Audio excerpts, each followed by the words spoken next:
সম্মানিত ভাইয়ের আমার, আল্লাহ রাব্বুল আলামিন পৃথিবীবাসীকে জানায়া দেয় এই পৃথিবী আল্লাহ রাব্বুল আলামিন ইবাদতের জন্য, দাসত্ব গোলামির জন্য পাঠিয়েছে।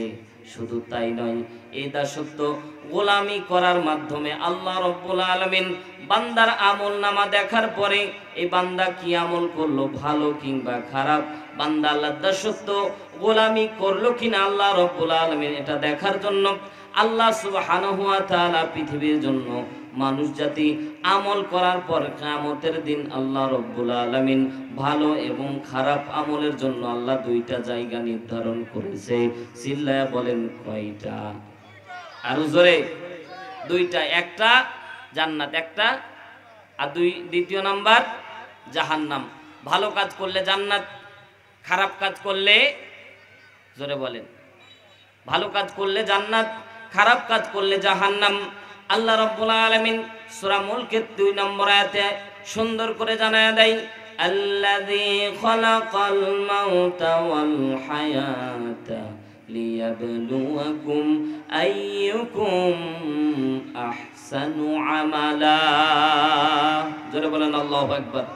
আল্লাহ বলছে আল্লাযী খালাকাল মাউতা ওয়াল হায়াতা লিয়াবলুয়াকুম আইয়ুকুম আহসানু আমালা। আমি আল্লাহ রাব্বুল আলামিন মানুষদেরকে দেখবো কে ভালো আমল করতেছে আর কে খারাপ আমল করতেছে। এই আমলের দরুন দুনিয়ার জমিনে আমি আল্লাহ তাআলা বান্দাকে যে পরীক্ষার ভিতরে রেখেছি এটার ফলাফল আমি আল্লাহ মরার পরে দান করব। জোরে বলেন সুবহানাল্লাহ। মানুষের মরার পরে হালত হবে দুইটা। জোরে বলেন কয়টা? দুইটা হালত। কবরে যাওয়ার পরে মানুষের হালত দুইটা হবে। বারা ইবনে আযিব রাদিয়াল্লাহু তাআলা আনহু বর্ণনা করে, মুসনাদে আহমদ 1852 নম্বর হাদিসের ভিতরে এসেছে, বান্দার ভালো এবং খারাপ আমলের দরুন বান্দার মৃত্যুকালীন সময় বান্দা বুঝতে পারবে যে বান্দা জান্নাতি হবে না জাহান্নামী হবে। তাহলে আপনি আমি জান্নাতে যাব না জাহান্নামে যাব এটা বোঝা যাবে কোন সময়? যখনই আপনার মৃত্যুর ফেরেশতা আপনার চোখের সামনে আসবে। কথা বলেন ঠিক কিনা? এর আগ পর্যন্ত আল্লাহ রাব্বুল আলামিন আপনাকে আমাকে টোটালি স্বাধীনতা দান করেছে। আপনাকে আমাকে টোটালি আল্লাহ স্বাধীনতা দান করেছে। আপনি ভালো কাজও করতে পারেন, খারাপ কাজও করতে পারেন। ভালো কাজ করলে আল্লাহ আপনাকে রিজিক দিবে, খারাপ কাজ করলে আল্লাহ আপনার কাছে রিজিক উঠিয়ে নিবে। ব্যাপারটা এমন না, বরঞ্চ দেখা গেছে যে যারা খারাপ কাজ করে দুনিয়ার জমিনে তারাই ভালো খায়। জোরে বলেন, সুদখোরের টাকা কম না বেশি? জোরে বলেন। অথচ রিক্সা চালক হালাল ইনকাম নাই। কথা কোন ঠিক কিনা? সম্মানিত ভাইয়ের আমার, মানুষের মৃত্যু ফেরেশতা যখন চোখের সামনে চলে আসবে, আল্লাহ রাসূল সাল্লাল্লাহু আলাইহি ওয়াসাল্লামের হাদিস প্রমাণ করে মৃত্যুর ফেরেশতা চোখের সামনে চলে আসার পরে মানুষ বুঝতে পারবে তার স্থান কোথায়, জান্নাতে যাবে নাকি জাহান্নামে যাবে। আল্লাহ রাব্বুল আলামিন বলেন, দুনিয়ার মানুষদেরকে আমি আল্লাহ রাব্বুল আলামিন স্বাধীনতা দান করেছি। কেমন স্বাধীনতা? ও মুসলমান ভাইরা, পর্দা নিশি আমার মা এবং বোনেরা, গভীর মনোযোগ দিয়ে শোনা লাগবে।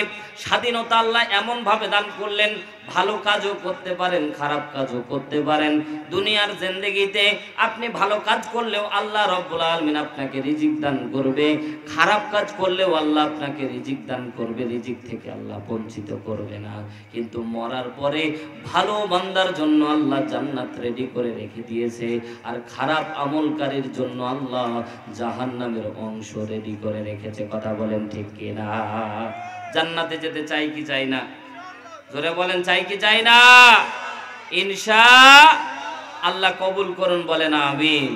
সম্মানিত ভাইয়ের আমার, বিশ্বনবীর হাদিস 1852 নম্বর হাদিস, মুসনাদে আহমদ। বিশ্বনবী সাল্লাল্লাহু আলাইহি ওয়াসাল্লাম বলেন, বারা ইবনে আযিব রাদিয়াল্লাহু তাআলা আনহু বর্ণনা করেন, বিশ্বনবী একদিন আনসার সাহাবীর জানাজার মধ্যে চলে গেলেন।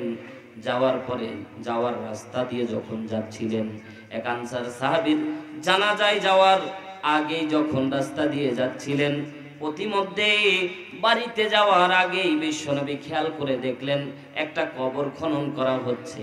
এই কবরটাই ছিল আনসার সাহাবীর কবর।